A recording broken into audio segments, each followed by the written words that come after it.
territory.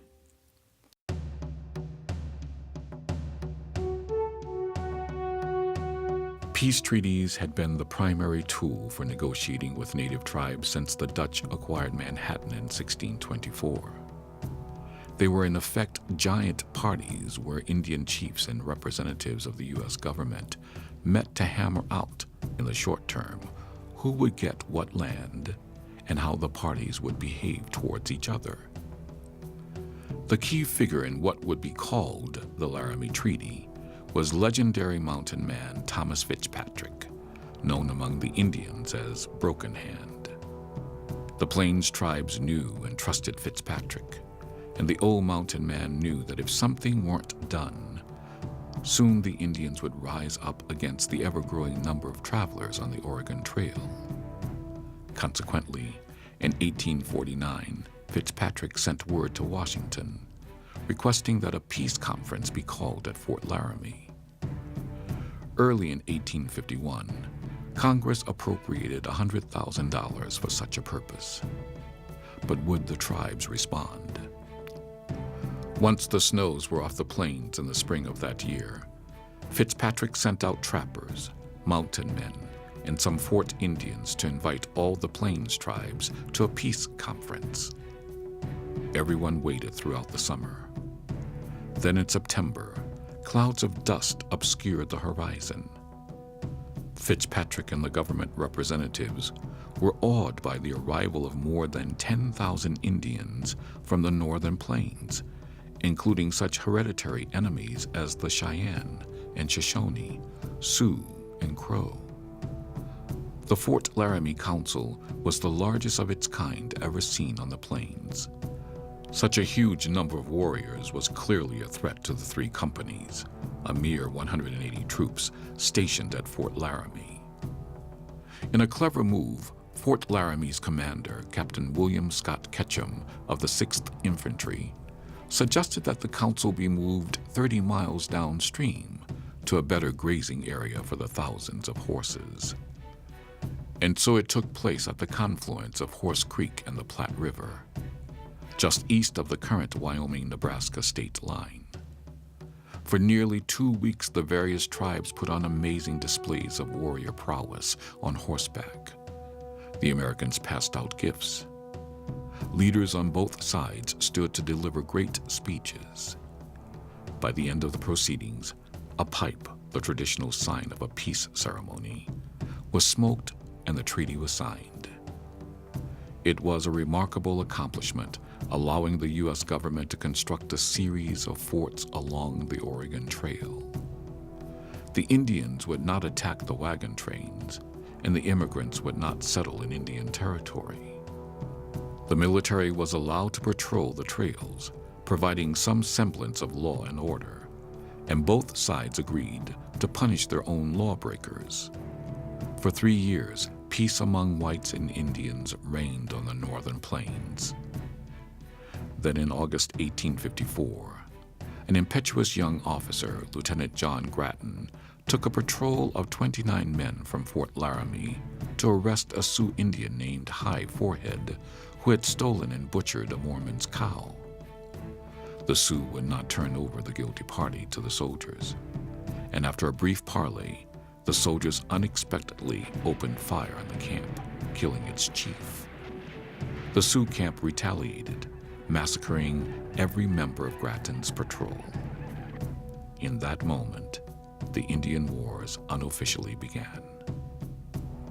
For the next 35 years, Fort Laramie played a prominent role in the conflict between the U.S. military and the Indian tribes of the northern plains. It became a staging ground for strikes against Indian encampments and was the site of another peace conference in 1868. From 1860 to 1861, Pony Express couriers rode through the fort.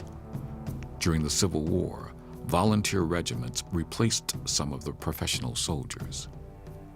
Finally, in 1890, the fort closed for good. While Fort Laramie dominated the northern plains in 1854, to the south, other settlers and traders were traveling another famous road, the Santa Fe Trail, requiring the building of even more forts.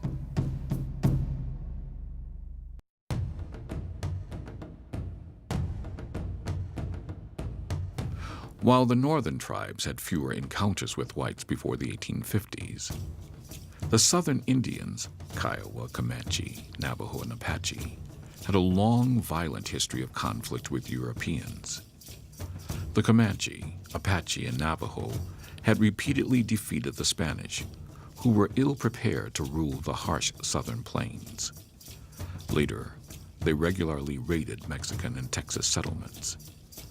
Now that their lands had officially become part of the United States, the War Department was pressed to end the Indian threat to the Santa Fe Trail. Yeah, Hispanics, Mexicans from Santa Fe going east, they're hauling furs, stuff like that, stuff that you can't get back in St. Louis. And you got St. Louis merchants going west, they're hauling the nice shirts and the blankets, bottles even, fancy stuff that you can't get in Santa Fe. They don't have no manufacturing there yet.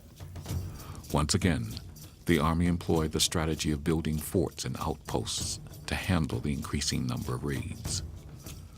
One of the most prominent forts along the Santa Fe Trail, Fort Larned, was significant for the role it was to play as a post, a refuge, a supply point, and a distribution center for Indian annuities. Annuities, which were promised in peace treaties to the various tribes, were a kind of bribe to keep the peace. They typically consisted of flour, coffee, sugar, and trade goods, such as cloth, beads, and even arms and ammunition. Also supplied were agricultural implements, which were used to teach the Plains Indians farming and to discourage their nomadic lifestyle. However, the annuity plan created its own problems. All at once, hundreds of heavily armed Native American warriors descended on the post to collect their goods, sometimes dressed in their finest regalia, complete with painted faces and long war headdresses of eagle feathers. And the soldiers knew if the Indians went away unhappy, their anger might erupt into raids and even warfare. At times, the goods and food were of shoddy quality, or even worse, hadn't arrived at all. At these moments, tension ran high for the soldiers. In fact, in 1860, Fort Larned was known as Camp Alert because the danger of Indian attacks kept the soldiers on a knife edge. When word of a raid reached Fort Larned, the commander's response was to send out a patrol. A small patrol usually consisted of 10 to 20 privates and was led by a lieutenant and a sergeant. Each trooper was a self-contained unit. The cavalry would have been equipped essentially like this, with a McClellan saddle. The bag here is called a nose bag. We have a little grain for maybe a day or two. We have a picket pin and a rope so we can stake him out at night. If that doesn't work, if the ground is too hard, we have chains and hobbles. Inside of the bag we have a shelter half. My partner has the other half of the shelter, a blanket, perhaps change of clothes. Saddlebags would contain some bacon, hardtack, maybe some sardines. If I didn't spend all of my money, I'd maybe buy a couple of cans of sardines. I have a poncho. The carbine is a Springfield Model 4570. We also carried a Colt, which was a Model 1873 Colt 45, the Army Colt. Horses were typically maybe a little bit larger than this, but not any smaller. Enthusiastic troopers often carried personal weapons such as extra pistols and knives when on patrol. Because the Indians roamed freely across the vast prairie, the Army had difficulty finding raiding parties. They relied on mountain men and trappers, who were skilled trackers as scouts. These intrepid men had learned the Indians' habits and customs and often knew the area as well as they did. Wearing uniforms marked by red stripes, infantry soldiers did not carry swords but had bayonets. Their standard rifles, usually a .58 caliber muzzle-loading musket, were longer ranged than the cavalry's arms and laid down a better field of killing fire. Then in 1861, everything changed. The Civil War erupted, and the military, long neglected, took center stage. Everything military was overhauled. Training, weapons, leadership, and strategies all were vastly improved. At first, the Western garrison suffered. Volunteer units replaced most of Fort Larned's professional soldiers. But when Indian raids threatened critical supplies carried along the Santa Fe Trail, the Union sent 2 companies of cavalry to Fort Larned, and the trail once more became quiet until 1864, when a much-anticipated Indian uprising swept the prairie.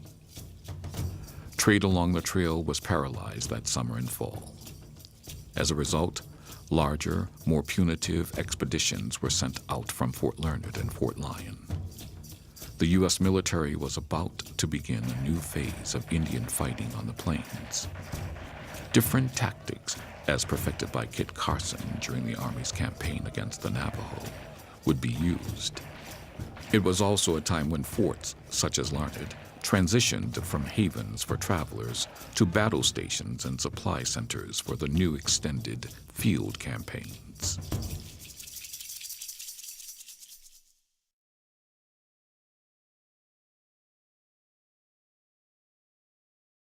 Born in 1809, Christopher Kit Carson, known as Rope Thrower to the Indians, became one of America's greatest frontier heroes in the mold of George Rogers Clark, Daniel Boone, and Davy Crockett. At the age of 16, he left home and started trapping, eventually becoming a legendary mountain man. His explorations led him the length of the Rocky Mountains into California. It was a time when few men survived the rugged travel through the mountains and deserts of the West. However, Carson had learned the ways of the Indians. By the time he was 40, his exploits were the tales told in salons of eastern cities. An unusual man along the rough and tumble community of mountain men, Carson, according to fellow trappers, was clean as a hound's tooth, and a man whose word was as sure as the sun coming up. He would soon become one of the pivotal commanders in the Indian Wars. The Navajo were a warrior culture that occupied the canyonlands of present-day New Mexico and Arizona. They had become a horse society before the famous nomadic tribes exploded onto the plains. After the Mexican-American War, the Navajo were in constant conflict with the United States military. In 1860, the Navajo chiefs Manuelito and Barboncito gathered 1,000 warriors and attacked Fort Defiance. The fighting was hand-to-hand, and the Navajo very nearly succeeded in capturing it. But when the dust settled, the Army decided that it had to make an example of the Navajo in order to teach the desert Indians that they could not attack American soldiers. All-out war fell upon the tribe. For a year, U.S. Army Colonel Edward Canby chased after the elusive Navajo, but could not capture them. When the Civil War broke out a year later, the Navajo were temporarily forgotten. But in 1862, Union Brigadier General James Carleton led a force of men from California to fight Confederate troops. But by the time he arrived, the rebels were already retreating. Carleton turned his attention to the Navajo, determined to subdue them, completing what the Army couldn't do in the years before the Civil War.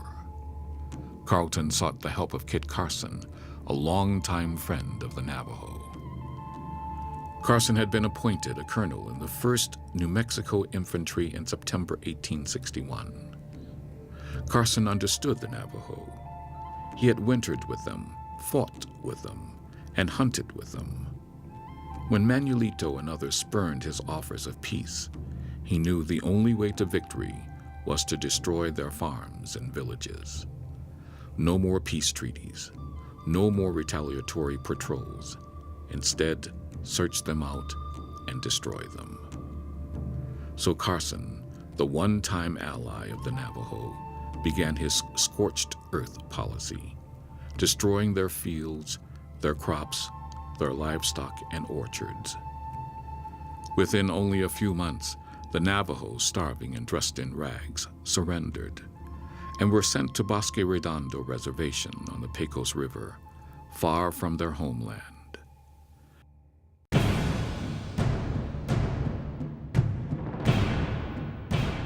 After the Civil War, the Fetterman Massacre in northern Wyoming would turn public opinion against the Native Americans on the plains. In 1866, a war party of Sioux, led by High Backbone, lured a cavalry patrol of 80 men out of Fort Phil Kearny. The patrol, commanded by Captain William J. Fetterman, was ambushed, and all his men, including himself, were killed. Scalping and mutilation followed. Shocked and outraged, Americans demanded something be done. From the United States government point of view, the Plains Indians could no longer be allowed to live their nomadic lifestyle. For the whites, one disturbing facet of the Indian Wars was the Indian tactic of random raiding and killing. Rather than attacking the whites who had actually injured them, they took out their anger by raiding any available homesteads, wagon trains, or military patrols. Innocent settlers and travelers were terrified by the threat of their families being tortured and mutilated. A new approach was needed. The old military tactic of punishing the actual perpetrators of raids would never end the problem, since the guilty raiders could seldom be located. They needed to eliminate the threat at the source, find the Indian villages and destroy them, capture or kill their ponies, and exterminate their primary food sources. This was what Kit Carson had so successfully done with the Navajo in the mid-1860s. Two hardened Civil War veterans were put in charge of the operation and further developed a total war strategy of eliminating the Indian problem once and for all. These two veterans were General Philip Sheridan and General William Tecumseh Sherman. William Tecumseh Sherman was one of the most celebrated generals of the Civil War and a man of military vision. In 1864, he was the first to apply total war to the rebellious southern states as Carson had once done a year earlier. Born in Lancaster, Ohio in 1820, he graduated from West Point, 6th in his class. Like many Union generals, Sherman had participated in the Mexican-American War, then rose to his highest distinction fighting the Confederates. Born in Albany, New York in 1831, Sheridan also grew up in Ohio. He attended West Point and graduated near the bottom of his class in 1853. Sheridan rose from obscurity to lead the Union's cavalry by war's end. His campaign in the Shenandoah Valley of Virginia smashed the South's most important agricultural region and helped to end the Civil War. Sherman brought his strategy of total war to the plains, and Sheridan refined it. Their shared philosophy of fighting Indians, summed up by Sherman, was simple. All Indians who are not on reservations are hostile and will remain so until killed off.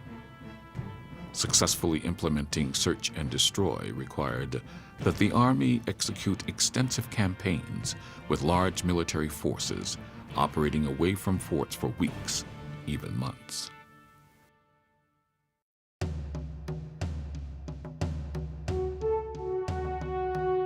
On July 1st, 1867, soldiers arrived here at Fort Davis, Texas. But they were not soldiers of the usual sort. They were black, and members of a new regiment, one of several whose men would soon become known as the Buffalo Soldiers. In 1866, The Army increased the number of cavalry regiments from 6 to 10, including 2 black units, the 9th and 10th. Called buffalo soldiers by the Indians because of the dark coats they wore and their short, curly hair, the black troopers epitomized America's new professional army, made up of battle-hardened veterans of the Civil War. Many of these men served on the western frontier until the Indian Wars ended in 1890. Fort Davis had been abandoned since 1861, and now companies C, F, H, and I of the 9th U.S. Cavalry under the command of Lieutenant Colonel Wesley Merritt returned.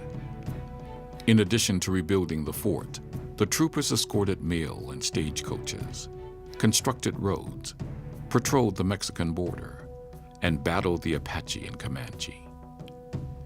The 9th fought mostly in the Southwest until 1881. Later, units went to Kansas and Washington State.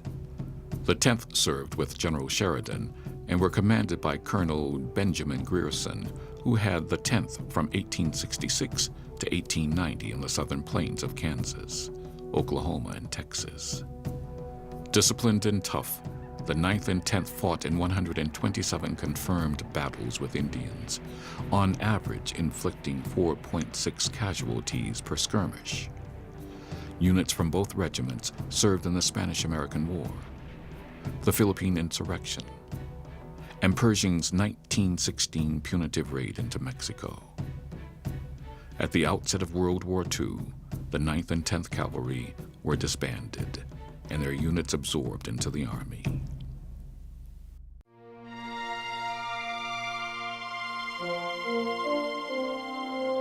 With the tragedy at Wounded Knee in 1890, the need for the cavalry on the plains vanished.